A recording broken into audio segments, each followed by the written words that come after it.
de Style Harmonie, soyez les bienvenus. Alors aujourd'hui je vous fais une vidéo concernant la glycérine. La glycérine, c'est un produit naturel que vous pouvez trouver en parapharmacie ou en pharmacie au pire ou sur internet. Donc là je vais vous montrer comment ça apparaît bien à l'écran, je pense que comme ça, voilà. Celle-ci je l'ai achetée sur Aromazone, c'est de la glycérine végétale que l'on trouve également dans des produits cosmétiques. Il y en a même qui la mangent. C'est aussi assez bon pour la peau. Donc on utilise cela dans des crèmes, dans des baumes, dans des savons, dans les shampoings. Cela assouplit, hydrate la peau et les cheveux. Ça donne également brillance aux lèvres. Voilà. Donc on peut la trouver également sous petit format. Alors ça, je l'ai trouvé ici. Vous n'êtes pas obligé d'acheter un gros bidon comme ça. Je m'en sers assez souvent, c'est pour ça que je l'avais acheté en France. Et je viens de le retrouver en faisant mes cartons. Voilà, dans peu de temps je rentre en France, donc je suis en train de commencer à ranger. Voilà, ça fera pas de mal. Alors, la glycérine, on va s'en servir pour beaucoup de choses dans, on va dire, l'arrière-plan de tout ce qui est scrapbooking ou carterie, parce que ça va permettre de rafraîchir vos tampons.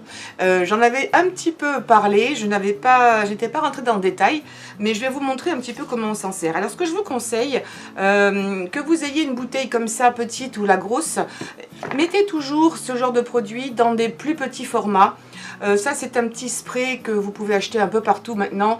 Celui-ci fait 100 ml. Ça permet d'éviter de contaminer les produits. C'est-à-dire qu'on ne va pas les tremper un pinceau là-dedans. Je fais pareil avec l'alcool. J'ai souvent des sprays d'alcool. Je les mets toujours dans des plus petits containers à partir du gros. Ça évite au cas où qu'il y ait de la contamination, que ça s'abîme, etc. Alors, pour rafraîchir des tampons normaux, des tampons Dyes, ça ne va pas fonctionner avec les tampons, ce que l'on appelle les tampons à pigments ou les tampons choc, les tampons craie, ou qui sont beaucoup plus poudreux. Cette technique, ce ne sera pas tout à fait la même chose. Donc pour les pigments, pour les tampons Dyes, c'est-à-dire tout ce qui est de la gamme des Distress, je n'ai pas essayé sur les nouveaux qui s'appellent les oxydes, parce qu'ici je n'en ai pas encore trouvé, donc pour les oxydes je ne sais pas. Parce que c'est un petit composant, les Distress Oxyde, entre le Dyes et le Choc justement. Donc il faudra que je fasse un essai. Mais sinon, pour tout ce qui est, quelles que soient les marques, ça fonctionnera bien du moment que vous avez marqué Dyes derrière et pas pigment. Donc moi ce que je vous conseille, c'est dans une bouteille comme ça qui fait environ 100 ml, c'est de mettre 2 cuillerées à café de glycérine. Attention, je dis bien glycérine, ce n'est pas de la vaseline. À ne pas confondre. La vaseline, on s'en sert des fois dans les cosmétiques. Contrairement à la glycérine, la vaseline n'est pas un produit naturel, c'est un produit dérivé du pétrole. Et ce n'est pas forcément bon pour la santé, dans le sens où la vaseline crée une barrière à l'eau. C'est-à-dire que ça rend les choses un peu étanches. Donc on a l'impression que ça hydrate, mais en fait ça empêche la transpiration, l'évacuation de l'eau. Donc la vaseline, pour beaucoup de gens, c'est pas du tout quelque chose de positif pour le corps. Le corps doit pouvoir transpirer, etc. Bref, ce n'est pas la même chose. On va pas rentrer forcément dans les détails, mais c'était juste pour bien vous expliquer la différence. On met de la glycérine, donc 2 cuillerées à café, dans environ 100 ml d'eau. Je pense que c'est la bonne formulation, vous pouvez en mettre un petit peu plus. Ensuite, je vous conseille d'utiliser une pipette. Si vous n'avez pas de pipette, un compte-gouttes, vous savez, si vous avez des médicaments ou autres, vous les lavez bien et utilisez un compte-gouttes. Vous allez prendre votre tampon. Alors, si vous avez un spray, vous allez tout simplement donner quelques coups de spray. Faites-le doucement, n'en mettez pas trop à la fois. Si vous n'avez pas de spray, vous allez prendre quelques gouttes. D'abord, vous mélangez très très bien, j'ai oublié de vous le dire. Vous mélangez vraiment très très bien. Et ensuite, vous allez prendre quelques gouttes et le mettre par-dessus. Je vous conseille également, si vous avez une vieille carte de crédit, vous savez, ces cartes de fidélité, et des fois il y a des petits trucs qui viennent avec, vous pouvez aussi étaler un petit peu comme ça sur le dessus pour bien faire partir partout votre mélange. Et en fait ce qui va se passer, comme je vous disais, c'est que souvent dans les tampons, avec l'air, avec la chaleur, ça s'évapore. Surtout si on a oublié de les fermer, l'eau va s'évaporer, mais votre encre est à l'intérieur. Donc le fait de réutiliser ceci, parce que c'est à base de un petit peu de glycérine déjà à la base, plus un petit peu d'eau, ça va raviver, ça va se remettre au contact avec votre encre et il va être quasiment comme neuf. Par contre, si votre tampon est vide, que vous vous en êtes beaucoup servi et qu'il n'a plus d'encre, ça ne va rien faire. Ce n'est pas un problème d'encre. Là, on parle de problème qu'il soit un petit peu sec et que vous ne puissiez plus vous en servir. Alors avant, si vous ne vous en servez très très peu, utilisez cette technique, vous verrez, ça va vous sauver quand même et vous faire des économies. Donc ça, c'est pour raviver les encreurs. Si vous avez besoin d'encre, il faut acheter les réencreurs. Et avant d'acheter une marque, soyez certaine d'abord qu'il y ait bien des réencreurs qui vont avec. Dans les Distress, il n'y a pas de souci. Si ce n'est pas dans les magasins physiques, vous en trouvez dans les magasins sur Internet. Ensuite, là où vous pouvez utiliser la glycérine pure, ce sont sur vos Versamark. Donc les Versamark à d'autres marques, ce sont les produits, je vous ai fait déjà une vidéo sur ce produit-là, qui servent pour embosser vos poudres. Alors, la Versamark, c'est la plus connue, mais il y en a d'autres. C'est le même principe. Quand c'est sec, vous allez par contre, là, utiliser une pipette, mettre quelques gouttes là-dessus avec votre pipette, mais de la glycérine pure. J'espère que je n'ai pas dit vaseline. De la glycérine pure, sans mélanger à de l'eau. Parce que c'est vraiment la partie grasse, c'est une sorte d'huile, mais qui est soluble dans l'eau. D'accord, elle se mélange bien. Mais là, on va l'utiliser vraiment pure. Et ça va réimbiber complètement votre tampon. Et ensuite, vous n'avez plus qu'à vous en servir normalement. Vous tamponnez avec vos tampons dessus pour ensuite utiliser vos poudres à embosser, puisque l'un ne va pas sans l'autre. Donc là, c'est du pur. Et quelques gouttes en fonction de votre tampon, s'il est très sec ou pas. S'il est un petit peu sale, avant de le réancrer, je vous conseille de le nettoyer avec un petit peu d'eau de savon, de le nettoyer, de le rincer, frottez pas trop pour pas l'abîmer, mais au moins si vous avez renversé des poudres, comme ça peut arriver souvent, ou des paillettes ou quoi que ce soit, lavez-le un petit peu avant, vous le laissez bien sécher.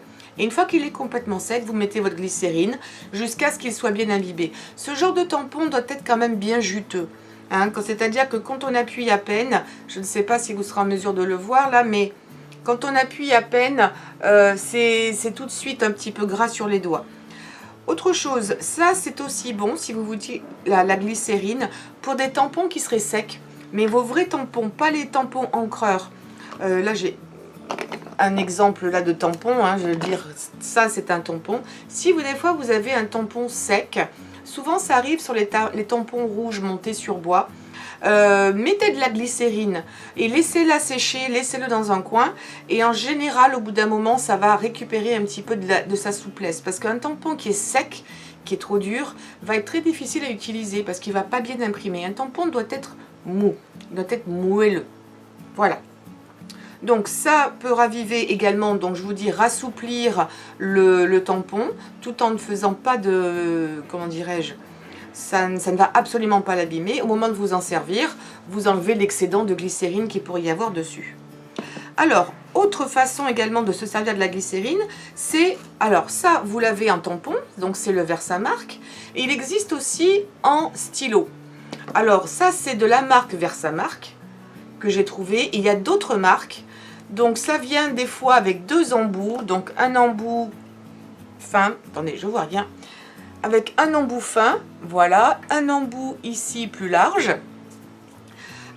C'est exactement la même chose, sauf que ça permet d'écrire. Je ne voulais pas montrer dans les essentiels parce que c'est pas forcément un essentiel, je m'en sers assez peu, mais ça permet d'écrire et d'embosser ensuite par-dessus. Donc si l'un de ces deux côtés était sec, enfin si votre stylo est sec, il va falloir venir ici le remplir. Donc ce que vous allez faire, la meilleure solution, c'est de prendre une pince. Je ne sais pas si je vais y arriver là, mais vous allez prendre une pince. Alors, il y a un des deux côtés qui s'enlève mieux que l'autre. Je vais voir si je peux y arriver. Voilà, celui-ci s'enlève bien. Alors, avec la pince, voilà, vous enlevez le petit bout. Et ensuite, avec un compte-gouttes, vous allez mettre quelques gouttes de glycérine à l'intérieur. Éventuellement avec une petite goutte d'eau, pour être sûr que ça pénètre bien. Et là-dedans, vous avez la mousse, vous savez, comme n'importe quel stylo. Vous, évidemment, remettez bien ça, vous le remettez à fond comme il se doit. Ça s'enlève assez facilement.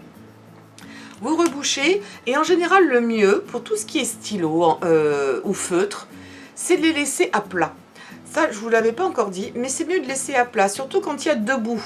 parce que sinon il y en a un des deux qui risque de ne pas être alimenté en produit. Donc si vous avez des feutres comme ça qui ont deux bouts, le meilleur moyen de les conserver, que l'encre soit disponible tout de suite, c'est à plat. S'il n'y a qu'un bout, tête en bas. Et souvent la colle aussi, c'est beaucoup mieux de la conserver tête en bas, ça évite qu'il y ait des bulles d'air qui se forment à l'intérieur et que ça sèche. Et c'est pas toujours évident d'y penser. Mais même la Glossy Accent, j'ai vu plusieurs fois des gens dire conserver tête en bas. Non, il faut être bien sûr de bien reboucher, parce que sinon vous allez vous en retrouver partout. Donc voilà, cette marque existe, et vous en avez une autre que j'ai essayée. Alors je n'en suis pas du tout contente, mais je n'ai plus le nom. Je ne sais même pas si je ne l'ai pas jeté en fait. Mais en fait elle écrit bleu, et soi-disant que le bleu s'évapore en séchant. Eh bien écoutez, j'ai essayé, moi le truc n'est pas parti, c'est devenu toujours un petit peu bleu, plus les poudres embossées, ça faisait pas très joli. Donc prenez de la marque Versamark, ou un truc qui soit incolore si vous voulez embosser en écrivant quelque chose de manuscrit. Ça peut être aussi pratique si vous avez tamponné, que vous avez déjà fait votre embossage et qu'il vous manque un petit point, il y a quelque chose qui n'est pas parfait. Il est des fois délicat de retamponner exactement au même endroit. Alors que si vous utilisez ça, vous pouvez éventuellement cacher votre petite erreur, revenir dedans, remettre de la poudre à embosser et hop, c'est fini. Vous allez réparer votre erreur. Donc celui qui sèche en bleu, personnellement, j'ai pas eu une très bonne expérience. Donc je préfère vous le mettre de côté. Je vais peut-être aller voir si non, mais je crois que je l'ai jeté en fait. Aucune raison de le garder.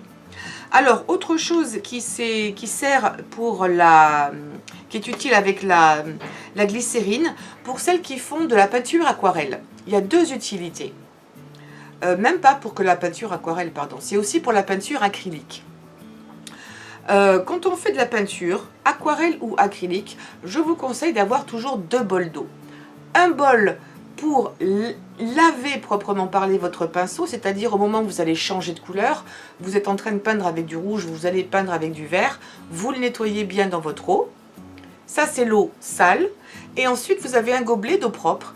Comme ça, si vous avez besoin de recharger votre pinceau en eau, vous prenez de l'eau propre, pas de l'eau sale. En général, on travaille toujours avec deux gobelets d'eau, c'est beaucoup mieux. L'inconvénient avec comment dirais-je, l'acrylique, c'est que l'acrylique sèche très vite. Surtout sous ces latitudes où il fait dans les 40 ou plus, ça sèche très très vite. Donc si vous voulez prolonger le temps un petit peu de séchage de votre peinture, alors il existe des produits sur le marché qui permettent de rallonger le temps d'utilisation de votre acrylique, donc elle va sécher beaucoup moins vite. Sinon, une autre astuce, c'est de mettre de la glycérine dans l'eau, mais là, l'eau propre, pas l'eau sale, pas d'intérêt. Dans l'eau propre, en fonction de la quantité de votre gobelet, mettez une cuillerée à café ou une cuillerée à soupe, faites le test. Et donc ça c'est l'eau propre que vous prenez et ensuite vous la mettez dans votre acrylique. Mettez pas directement la glycérine dans l'acrylique parce que vous risquez d'en mettre trop, ensuite que ça sèche plus, que ça reste toujours un peu collant. Donc mettez-la plutôt dans l'eau parce que c'est soluble dans l'eau et ensuite vous prenez votre acrylique. Ça va rallonger un petit peu le temps de séchage, votre peinture va sécher un peu moins vite. La deuxième utilisation, celle-ci est pour les aquarellistes. Donc en fonction des palettes de peinture, moi j'en ai de toutes sortes, j'en ai des petites de voyage, etc. Si vous prenez une qualité quelconque, on va dire moyenne basse, ce qui peut arriver avec vos peintures, c'est qu'elles s'éclatent. Vous savez, les petits godets partent en morceaux, vous en retrouvez partout, vous ouvrez la boîte, c'est une horreur, vous avez toutes les couleurs qui sont mélangées. Je n'ai pas le cas ici, mais si ça arrive, utilisez soit de la glycérine, soit du miel. En fait, c'est ce qui existe déjà dans les peintures aquarelles haut de gamme. Pour éviter que ces petits godets ici n'éclatent, ils mettent, en fonction des marques, soit du miel, soit de la glycérine. Donc si vous avez de la glycérine, mettez-en. Si vous avez du miel, mettez-en. Mais alors vraiment, une goutte. Et ça va réunir un petit peu tous ces morceaux-là. Et ça va empêcher que ça n'éclate la prochaine fois. Et moi, ce que je préfère quand je prends des choses pour voyager, c'est pas les deux qui se recoupent comme ça. Je préfère les prendre plus longues avec un seul rabat. D'accord, ça prend peut-être un petit peu de place. Comme ici, j'ai qu'un seul rabat, mais j'ai encore la place de mettre beaucoup de godets. D'ailleurs, c'est ce qu'il faudrait que je fasse, mais ici, je n'en avais pas trouvé. Parce que quand vous avez de quoi mettre des godets des deux côtés, c'est là que ça peut casser encore plus facilement et tout se mélanger. Là, ça se mélangerait un petit peu moins. Mais là, vous allez peut-être voir qu'il y en a certains qui sont plus brillants que d'autres. Je ne sais pas si vous le verrez. Tout simplement parce que ça, je ne sais même plus quelle marque c'était, donc ça ne doit pas être une super grosse marque. Mais du coup, dans le doute, j'ai pris avec mon petit compte-gouttes un petit peu de glycérine et j'en ai mis dedans. Et ça évite que ça casse en petits morceaux. Donc voilà, ça peut être utile aussi à ce niveau-là. Après, je vous dis, normalement, dans les plus hautes marques, vous n'avez même pas besoin de le faire parce que c'est déjà dedans. Alors, je crois que voilà, j'ai fait le tour. Je vous ai parlé des principales choses que l'on peut faire avec la glycérine. Vous avez eu plusieurs astuces ici sur la glycérine, mais en même temps, comment recharger vos encres ou votre liquide à embosser et les dies. J'espère que ça vous aura plu. N'hésitez pas à me laisser vos commentaires sous la vidéo ou à me poser des questions ou à me proposer d'autres vidéos sur des thèmes qui pourraient vous intéresser. Et puis, alors je pourrais peut-être pas répondre directement, enfin je répondrai par écrit, sachant que je pars d'ici peu de temps et que mon container va mettre 1 mois et demi avant d'arriver, plus encore au moins 15 jours pour m'installer. Donc voilà, je ferai d'autres vidéos, mais je n'aurai pas tout mon matériel. Donc les vidéos seront peut-être un petit peu différentes, bien que j'en ai déjà préparé d'avance. C'est juste pour vous le dire, que vous ne soyez pas surprise. Par contre, mon ordinateur sera avec moi, donc je pourrai toujours vous répondre, il n'y a pas de souci. Et puis en plus, je me note tout ce que vous me suggérez comme vidéo, parce que c'est super. Je sais que ça va vous intéresser, au moins il n'y a pas de souci. Voilà, alors écoutez, encore une fois, n'oubliez pas, un pouce en l'air, ça me fait plaisir et puis ça a permis à ma chaîne d'avancer. Tout compte sur YouTube, les commentaires, les pouces en l'air, le temps que vous passez à regarder une vidéo. Donc voilà, ça m'aide à promouvoir ma chaîne. Vous abonner si vous n'êtes pas encore abonné, donc bienvenue à toutes les nouvelles et à tous les nouveaux. Et puis également de partager sur les réseaux sociaux, Twitter, Instagram, Facebook et autres. Et j'ai ma page Facebook également. Voilà, allez, je vous fais de gros bisous. Et puis je vous dis à très bientôt. Portez-vous bien. Ciao, ciao.